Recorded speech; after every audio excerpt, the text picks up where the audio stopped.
یہ عجیب و غریب سوال ہے بھائی. کیا شوہر کے سامنے ڈانس کر سکتے ہیں؟ ناہید خان انڈیا سے: میرے شوہر سے میری بہت لڑائی ہوتی ہے، وہ بھی مجھے برا بھلا بولتے ہیں اور میں بھی بہت کچھ بول دیتی ہوں، کیا میری بد کلامی کی معافی ہو جائے گی؟ یہ تو شوہر سے پوچھیں، وہ بتائے گا آپ کو. معافی مانگ لیا کریں، شوہر کے سامنے زبان نہ چلائے کریں. شوہر کو بھی چاہیے اپنے اخلاق اچھے رکھے، لیکن ماتحت پہ ذمہ داری زیادہ ہوتی ہے. شوہر ہونے کے ساتھ ساتھ گھر کا سربراہ بھی ہے، تو اگر کبھی اونچ نیچ ہو جائے تو اپنی آواز کو پس کر لیں، تھوڑا برداشت کر لیں، اس سے شوہر کے دل میں محبت ہی پیدا ہوگی. تو میں نہیں کہہ رہا کہ شوہر اونچی آواز سے چیخ چیخ کے بات کرتا ہے کوئی اچھا کام کرتا ہے، لیکن گھر کو چلانے میں، گھر کے اندر چونکہ اس کی حیثیت سربراہ کی ہے، تو اس لیے آپ دیکھیں نا، جب دفتروں میں باس جب ڈانٹتا ہے نا تو امپلائیز آگے سے جواب نہیں دیتے، ان کو پتہ ہے یہ نکال دے گا جاب سے ہمیں. تو شوہر گھر میں نہیں کہہ رہا کہ وہ اس باس کی طرح جو کمپنی میں باس ہوتا ہے، لیکن بہرحال ایک درجہ اللہ نے اس کا بلند تو کیا ہے نا، تو اللہ کی خاطر اس کی اونچ نیچ کو برداشت کر لینا چاہیے. اور میں نے دیکھا ہے جو خواتین شوہر کے غصے کو برداشت کر لیں، تھوڑی دیر کی ٹینشن ہوتی ہے لیکن اس سے بہت سارے فائدے حاصل ہوتے ہیں، گھر ٹوٹنے سے بچتے ہیں، بہت سارے بینیفٹس، بہت سارے فائدے شوہر سے ان کو مل جاتے ہیں. شوہر کو شریعت نے یہی حکم دیا ہے کہ تم میں سب سے اچھا وہ ہے جس کے اخلاق اپنی زوجہ کے ساتھ اچھے ہیں. لیکن عورت کو شریعت نے یہ حکم دیا ہے کہ اگر شوہر کی طرف سے اونچ نیچ ہو جائے تو عورت کو چاہیے وہ حتی الامکان برداشت کرے. ہاں، ہر برداشت کی ایک لمٹ ہوتی ہے، لیکن بہرحال جتنا برداشت کر سکتی ہیں برداشت کریں، اس سے گھر جنت بنے گا. دونوں ہی لڑنا شروع کر دیں تو پھر تو گھر ٹوٹتے ہیں ایسی صورت میں. قاسم محمد فیصل آباد سے: دیکھو اس کی مثال ایسے ہے کہ آگ میں آپ پیٹرول ڈال دیں تو وہ تو بھڑک جائے گی نا، آگ میں ہمیشہ پانی ڈالا جاتا ہے. تو شوہر غضبناک ہے، جیسے توے پہ بیٹھا ہوا ہے، ایسا ہی ہوتا ہے عام طور پہ، 2 فٹ اچھل رہا ہے، تو بیوی بھی اسی طرح اچھلنا شروع کر دے، اس کا مطلب تو ہے وہ پہلے آگ لگی ہوئی تھی، آپ نے اس میں پیٹرول ڈال دیا، اس کا رزلٹ کیا نکلے گا؟ تباہ ہو جائے گا گھر. ہم نے اپنے بڑوں میں دیکھا ہے، ایک کو غصہ آتا تھا، دوسرا تھوڑا برداشت کر لیتا تھا، بہت دیکھا ہے ہم نے یہ. شوہر کو پتا ہے بیوی بہت تپی ہوئی آج تو تھوڑا سا میں برداشت کر لوں، بیوی کو پتا ہوتا ہے آج میرے میاں کا میٹر شارٹ ہے تو تھوڑا سا آج میں اپنی زبان پہ کنٹرول کر لوں. تو کنٹرولنگ سسٹم ہی ختم ہو رہا ہے، اور یہ ڈرامے، فلمیں، میڈیا نے برباد کیے. زیادہ تر فلموں میں چیخ چیخ کے، ڈراموں میں چیخ چیخ کے جب دکھاتے نا شٹ اپ، یہ کرو وہ کرو اور دفع ہو جاؤ، تو یہی چیزیں ماشاءاللہ گھر میں چلیں گی. پھر یہ سب چیزیں ہمارے لاشعور پہ اثر کرتی ہیں اور انسان لاشعوری طور پر انہی چیزوں کو اختیار کرنا شروع کر دیتا ہے. بہرحال عورت کے لیے شوہر کا بہت بڑا حق ہے. نبی نے فرمایا جس عورت کا شوہر راضی نہیں ہے وہ عورت جنت میں نہیں جا سکتی. اور یہ اس شوہر کے بارے میں جو بیسک حقوق پورے کر رہا ہو، بیسک حقوق، اونچ نیچ تھوڑی بہت ہر گھر میں ہوتی ہے. اچھا بھائی، روزیہ بی میانمار سے یعنی برما سے انہوں نے سوال پوچھا ہے: کیا لڑکیاں اپنے بالوں کو مشین سے سیدھا کر سکتی ہیں؟ جی بالکل سیدھا کر سکتی ہیں، کوئی حرج نہیں ہے اس میں. جن کے سیدھے بال ہیں وہ مشین سے ٹیڑھا بھی کر سکتی ہے. عجیب فیشن ہے، جن کے خواتین کے سیدھے بال ہوتے ہیں وہ مشین کے ذریعے ان کو گھنگریالے بنا رہی ہوتی ہیں، جن کے گھنگریالے ہوتے ہیں وہ سیدھا کر رہی ہوتی ہیں ان بالوں کو. خیر جیسے اچھا لگے. ممبئی انڈیا سے: میں اپنی خالہ کی بیٹی کو پسند کرتا ہوں اور وہ بھی مجھے پسند کرتی ہے، کیا ہم دونوں واٹس ایپ پر بات کر سکتے ہیں؟ شریعت میں اس کا کیا حکم ہے؟ اگر پسند نہ کرتے ہوتے نا تو کوئی ضرورت کی بات کی گنجائش ہوتی، چونکہ پسند کرتے ہیں اس لیے بالکل گنجائش نہیں ہے بات چیت کرنے کی. آپ نکاح کر لیں، اس سے نکاح ہو جائے پھر آپ بات چیت کریں. نکاح نہیں ہے تو آپ کے لیے نامحرم ہے اور فتنے کا شدید خطرہ ہے اس میں. آپ کی ڈیزائرز اس کے لیے، اس کی خواہشات آپ کے لیے، تو یہی تو غیر محرم سے جائز نہیں ہے ایسا رشتہ، آپ کے لیے جائز نہیں ہے واٹس ایپ پہ اس سے بات چیت کرنا. یہ پیکیج آپ کے لیے تو ہے ہی نہیں. ویسے تو کسی کے لیے بھی نہیں ہے اپنی خالہ زاد بہن سے بے تکلف ہونا، کیونکہ وہ سگی بہن نہیں ہوتی، لیکن بہرحال ضرورت کے وقت بات کرنی پڑ جاتی ہے بعض دفعہ. لیکن آپ کا تو کیونکہ ایک دوسرے کی طرف میلان ہے، آپ کے لیے تو ضرورت کے وقت بھی بات صحیح نہیں ہے، بلکہ کسی کے ذریعے سے کوئی بہت ضروری بات بھی ہو تو کسی ذریعے سے پیغام دلوائیں آپ، کہ آپ کے خراب ہونے کا بہت خطرہ ہے، بہت خطرہ. اویس صاحب کشمیر سے کہتے ہیں: کیا شادی سے پہلے لڑکا اور لڑکی کے نام کا جوڑ دیکھنا ضروری ہے؟ نام کا کوئی جوڑ ووڑ نہیں ہوتا. بعض دفعہ چنگیز خان کی بیٹی کی شادی ہو رہی ہوتی ہے بزدل خان کے بیٹے سے، اور شوہر کا نام چنگیز خان ہوتا ہے، بیوی کا نام اچھا وہ ہوتا چنگیز خان ہے، اور پرسنالٹی اس کی ایسی ہوتی ہے کہ گیروں والی پرسنالٹی ہو سکتی ہے اس کی. تو نام سے کو زیادہ وہ لفٹ نہ کرایا کریں. اور یہ جو ناموں کے جوڑ نکال کے دیکھ رہے ہوتے ہیں یہ شادی اس کی میچنگ کی ہے، یہ سب بیکار باتیں ہیں، توہم پرستی ہے، جس سے نبی صلی اللہ علیہ وسلم نے روکا ہے. مجھے یاد ہے پرانے دور میں ایک دفعہ میں کہیں کسی کے پاس بیٹھا ہوا تھا، وہ جعلی پیر تھا، مجھے نہیں پتا تھا. تو ایک شخص آیا کہ جی میری بیٹی سسرال میں بہت پریشان ہے، تو بہت ظلم کر رہا ہے میرا داماد. تو اس جعلی پیر نے کہا کہ تمہیں میں نے بتایا تھا کہ دونوں کے پتھر ملتے نہیں ہیں, اس کے پتھر الگ ہے, اس کا پتھر الگ ہے, پتہ نہیں کیا نکالا ہوا تھا. تو میں نے تو پہلے ہی کہہ دیا تھا یہ جوڑ کی شادی نہیں ہے. تو یہ پھینکو ہوتے ہیں. بہت سے گھروں میں لڑائیاں ہوتی ہیں, بہت سے گھروں میں نہیں ہوتی, اس کا پتھر سے کوئی تعلق نہیں ہے. تو وہ آدمی ایسا عقیدت میں پاگل ہوا جا رہا تھا نا اس پیر کے, کہ یار پیر صاحب نے تو بتایا تھا کہ پتھر دونوں کے میچ نہیں کرتے. تو پیر صاحب پھینکو تھا ایک نمبر کا, اور اپنی بیوی کمبخت کی لڑکے گئی ہوئی تھی. تو ایسے لوگوں کی نا اکثر یہی ہوتا ہے, اپنی بیویاں لڑکے گئی ہوئی ہوتی ہیں. تو یہ جہالت کی چیزیں ہیں جس کو اسلام نے ختم کیا ہے. تبھی تو ہمیں بتایا گیا کہ جو کاہن کے پاس آئے, نجومی کے پاس آئے, جو اس طرح کی باتیں کرتے ہیں ستاروں اتاروں کی, تو اس نے اللہ اور اس کے رسول صلی اللہ علیہ وسلم کا انکار کیا, قرآن کا انکار کیا. حدیث کا مفہوم پیش کر رہا ہوں اپنے الفاظ میں, کیونکہ قرآن کہتا ہے غیب کا علم اللہ کے سوا کسی کو نہیں ہے. تو پتھروں سے کچھ نہیں پتہ چلتا, نہ ناموں سے پتہ چلتا ہے کہ یہ جوڑ ہے یا بے جوڑ ہے. عادتوں سے پتہ چلتا ہے, خاندان سے پتہ چلتا ہے. لہذا عادت کو, خاندان کو, فیملی کو, ان چیزوں کو فوکس کرنا چاہیے کہ خاندانی لوگ ہیں یا نہیں ہیں. خاندانی کی غیر خاندانی میں شادی ہو جائے تو بھی عذاب ہے, غیر خاندانی کی غیر خاندانی میں ہو جائے پھر چل جاتا ہے. دونوں ایک ہی جیسے ہوتے ہیں, دونوں ایک نمبر کے بدتمیز ہوتے ہیں تو گاڑی چل جاتی ہے. مسئلہ یہ بھی ہوتا ہے ایک اچھے خاندان کا اور ایک جو ہے وہ عجیب سے لوگ ہوں, تو پھر مسائل کھڑے ہوتے ہیں, وہ ایڈجسٹمنٹ ہی نہیں ہوتی. اچھا میرے بھائی, یہ عجیب و غریب سوال ہے بھائی, کیا شوہر کے سامنے ڈانس کر سکتے ہیں؟ دیکھو میاں بیوی کا آپس میں کوئی پردہ نہیں ہے, ایک دوسرے سے جس طرح سے چاہیں لطف اندوز ہو سکتے ہیں.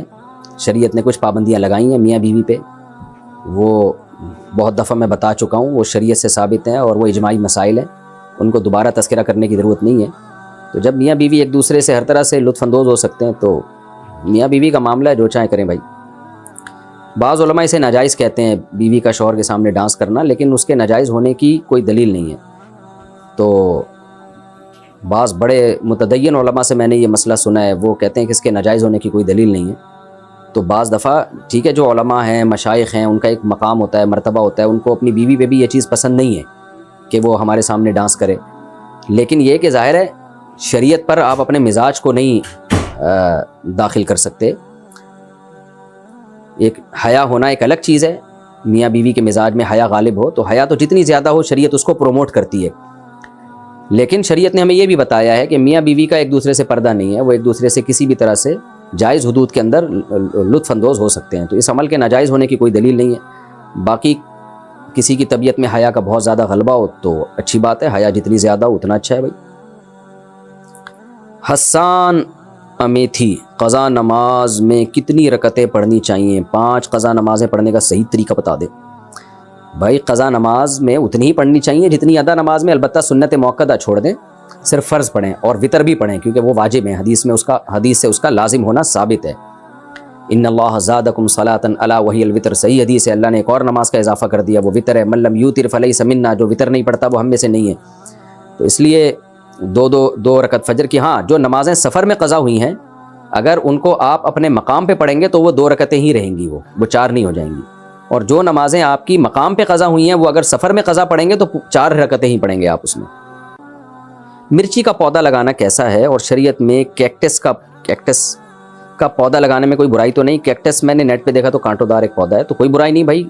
ہاں کسی کو کانٹے چبونے کی نیت سے لگائیں تو ایک الگ بات ہے, پودا کوئی بھی لگایا جا سکتا ہے. اب باقی مرچی کا پودا لگانا اگر غلط ہے تو میرا تو کھانے کا ٹیسٹ ہی ختم کر دیا آپ نے. کھانے میں تو ہری مرچیں بہت کھاتا ہوں بھائی, جب دعوت میں جاتا ہوں لوگ میرے سامنے ہری مرچیں لا کے رکھ دیتے ہیں, اور سالن میں پکی ہوئی ہری مرچیں الگ سے میں تلاش کر رہتا ہوں, ان میں زیادہ ٹیسٹ ہوتا ہے. تو اگر پودا لگانا ہی ناجائز ہو گیا تو ہماری آپ نے زندگی کی خوشیاں چھین لی میرے بھائی. تو جائز ہے, کوئی حرج نہیں. میرا خیال ہے آپ کا مقصد یہ ہے کہ شاید کھیتوں میں تو صحیح ہو, گھر کے اندر مرچی کا پودا لگائیں گے تو ایسا نہ ہو سب کو مرچیں لگ جائیں. پودا لگانے سے مرچیں نہیں لگتی, مرچ کھانے سے مرچیں لگتی ہیں. تو اگر کوئی میری طرح کچی مرچیں کھانا شروع کر دے اور اس کو عادت نہ ہو, میری طرح عادت نہ ہو, تو پھر اس کو مرچیں لگیں گی اور پھر وہ ٹینشن دے گا. تو مرچ کا پودا لگائیں, آرگینک چیزیں کھائیں, لیکن جس کو مرچوں کی عادت نہیں ہے اس کو اچانک ہری مرچ کچی نہ کھلا دیں آپ, تو اس سے پھر اس کو مرچیں لگیں گی اور پھر وہ دوسروں کو بھی مرچیں لگائے گا. اچھا میرے بھائی, نائٹس کمپنی میں جاب کرنا حلال ہے یا حرام؟ نائٹس یہ کیا ہے بھائی؟ نائٹ شفٹ شاید مراد ہوگا, یعنی نائٹ ڈیوٹی جو کرتے ہیں, جائز ہے. کام حلال ہے تو جائز ہے۔ جاوید صاحب دہلی سے انڈیا سے، میں جیسے ہی استنجا کرتا ہوں تو فوراً پیشاب کا قطرہ آ جاتا ہے، پھر دوبارہ استنجا کرنے کے بعد بھی ہلکا پھلکا قطرہ آ جاتا ہے، تو میں اس صورت میں کیا کروں؟ کیا نماز ادا ہو جائے گی؟ دیکھیں میرا ایک کلپ موجود ہے تفصیل سے، وہ آپ دیکھ لیں کہ جن کو بار بار پیشاب کا قطرہ آتا ہو وہ وضو کیسے کریں۔ نیٹ پہ لکھیں گے نا، یہ آ جائے گا، میرا نام لکھ کے سرچ کریں گے آ جائے گا، وہ کلپ آپ دوبارہ دیکھ لیں۔ محمد سہیل انڈیا سے، شیئر مارکیٹ میں پیسہ لگانا جائز ہے یا نہیں؟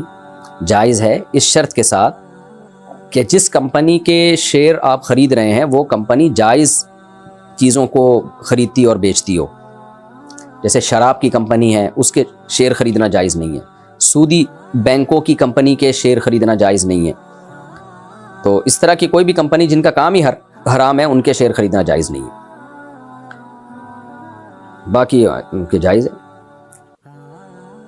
اچھا، اس میں ایک بات یہ بھی ہے، بعض کمپنیاں جب وجود میں آتی ہیں تو ان کے پاس ایسٹس نہیں ہوتے، صرف لوگوں کی رقمیں یہ بھی جمع ہوئی ہوتی ہیں، تو ایسی کمپنی کا اگر شیئر خریدا تو پھر اس فیس ویلیو پہ تو آپ بیچ سکتے ہیں، پروفٹ کے ساتھ نہیں بیچ سکتے، کیونکہ اس شیئر کے پیچھے، اس حصے کے پیچھے کوئی ایسٹ ہوتے نہیں ہیں، صرف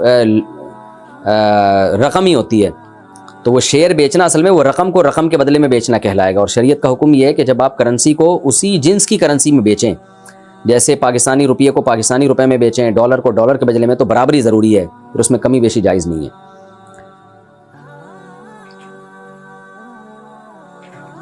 اور اگر اس کمپنی کے ایسٹس ہیں، جیسے عام طور پہ کمپنیوں کے ہوتے ہیں، وجود میں آ گئی ہے، اس کے پیچھے یعنی کچھ چیزوں کی خرید و فروخت کر رہی ہے، پھر شیئر کو آپ نفع اور نقصان پہ بیچ سکتے ہیں، لیکن شیئر پہ قبضہ ہونے کے بعد، یعنی وہ آپ کے نام ٹرانسفر ہو جائے، اور اس میں بھی اسپاٹ سیل ہوگا، اس میں آپ فیوچر سیل، فارورڈ سیل یہ جائز نہیں ہے۔ کیا بغیر وضو کے موبائل میں قرآن شریف پڑھ سکتے ہیں؟ جی۔ اظہر صاحب عمر کوٹ سے، کیا امام کے پیچھے سمیع اللہ لمن حمیدہ کہہ سکتے ہیں؟ کسی نے کہہ دیا تو گناہ نہیں ہے، لیکن خلاف سنت ہے۔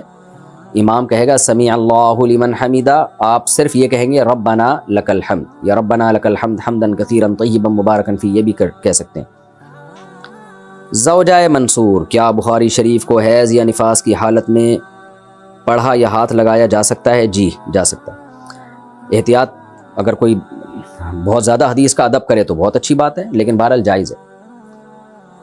کیا حافظ قرآن پینٹ شرٹ پہن سکتا ہے؟ آج کل تو مارکیٹ میں بہت، ہمارے بچپن میں ایک حافظ قرآن تھا، پہلے رواج ہی نہیں تھا کوئی حافظ قرآن پینٹ بھی پہنے، وہ اسنوکر کھیلتا، ڈبو کھیلتا اور پھر پینٹ شرٹ بھی پہنتا، تو اس کو لوگ ڈسکو ملا کہتے تھے۔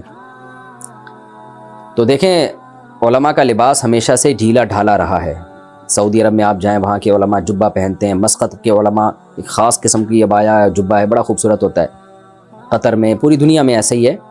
تو یہاں پاکستان میں علماء مشائخ اکثر شلوار قمیض پہنتے ہیں، کلیوں والا کرتا پہنتے ہیں، تو لباس اپنے کلچر والا ہی پہننا چاہیے، اور وہ لباس جو علماء صلحاء میں رائج ہو۔ باقی پینٹ شرٹ پہننا بھی جائز ہے، ناجائز نہیں ہے، لیکن افضل یہی ہے کہ آپ ڈھیلا ڈھالا لباس پہنے جو علماء صلحاء کا عام طور پر لباس دنیا میں رائج ہے۔ احمد صاحب انڈیا سے، اگر بتی پر دم کر کے پڑھنا کیسا ہے؟ ہاں کیوں، اس کی تکلف کی ضرورت کیا ہے؟ جب شریعت میں جو دم ثابت ہے، جو نبی سے صحیح حدیث سے ثابت ہے، اس کو کیوں چھوڑ رہے ہیں؟ نبی صلی اللہ علیہ وسلم رات کو سونے سے پہلے تینوں قل پڑھ کے ہاتھ پہ پھونک مار کے اپنی باڈی پہ دم کیا کرتے تھے، بس اتنا کافی ہے۔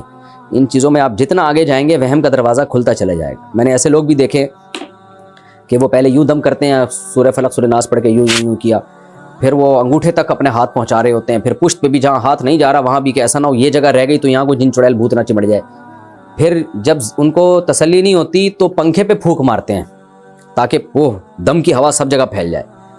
تو لا تشددوا فیشدد اللہ علیکم، حدیث میں آتے ہیں اپنے اوپر مشکلات پیدا نہ کرو، تو آسانیاں پیدا کرو، جتنا شریعت نے بتا دیا دم بس اتنا کافی ہے۔ بعض لوگ عجیب طریقے سے چھو کر رہے ہوتے ہیں نمازوں کے بعد، اور دوسرے پہ بھی چھو مار رہے ہوتے ہیں۔ بعض خواتین ایسا کرتی ہیں، رات کو سونے سے پہلے یوں دم کیا، پھر شوہر پہ بھی پھونک ماری، پھر بچوں میں ایک پہ اٹھا کے پھونک ماری۔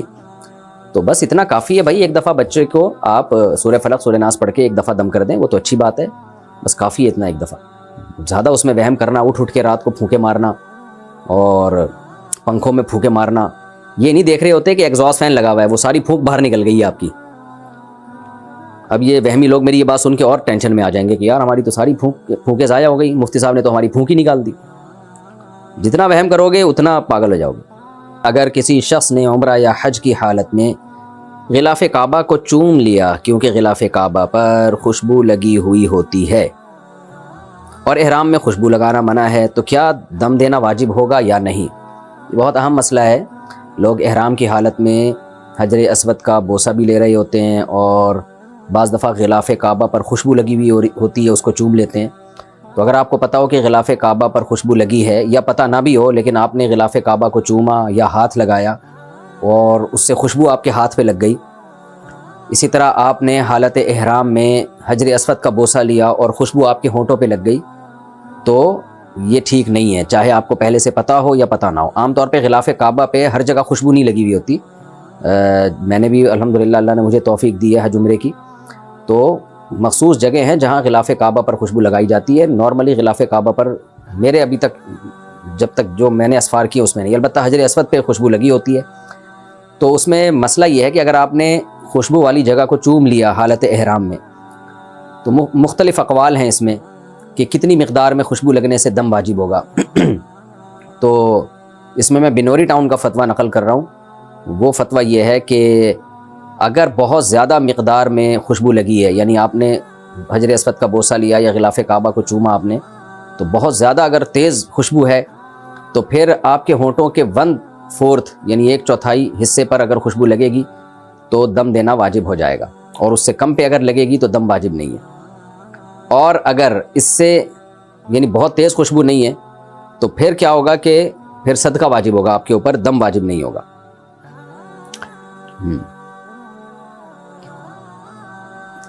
اگلا سوال ہے جی، اچھا صدقے سے کیا مراد ہے؟ صدقہ فطر۔ صدقہ فطر کا مطلب 2.25 کلو گندم، اور بعض علماء کے نزدیک 2.25 کلو گندم کی قیمت۔ تو خلاصہ کیا نکلا کہ اگر 1/3 عضو پر خوشبو لگ جائے، تیز خوشبو، 1/4 عضو پر تیز خوشبو لگ جائے تو دم واجب ہوگا۔ اگر 1/3 عضو سے کم پہ تیز خوشبو لگی ہے تو دم واجب نہیں۔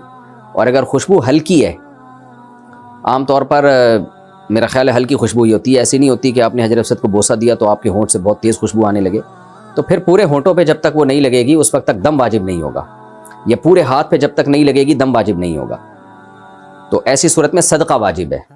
صدقہ کا مطلب 2.25 کلو گندم یا 4.5 کلو کھجور وغیرہ کے بقدر جو ہے آپ ریال صدقہ کر دیں۔